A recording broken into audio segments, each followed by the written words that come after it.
Akiaria ari kanitha-ini wa Gatoreki wa Kiagu Imenti kaunti-ini ya Meru, Minista wa tene wa urimi Mithika Lenturi eyumirite kunyitanira na gavana wa tene wa Meru Kiraitu Murungi kuga Meru ni irahacirwo amurani-ini mweru uria president arekire. Ni lazima heshima ya watu wa Meru irundi.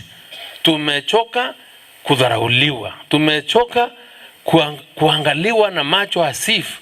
Sisi ni watu ambao wana maana. Our 800,000 votes must count. And we are now clever more than before. Marauga kwaga nari mundu umwe kuma Meru wa murani-ini ucio ni kioneria kia haria aigite kaunti ino. Sasa sisi vitu inapeanwa, hakuna kitu tunaona tukiongezewa inatoroka.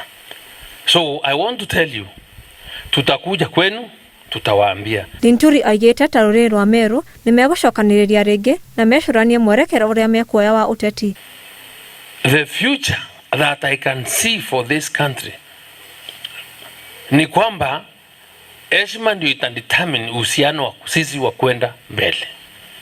Na sisi tunataka niwaelezee Januari ifikapo hapo mbele tumekubaliana at least wa Meru wote tutaendelea kuongea, tukubaliane ni vipi tutajipanga kwenda mbele. Ngiribotera Inooro TV, njitagwo Irimo wa Njogu.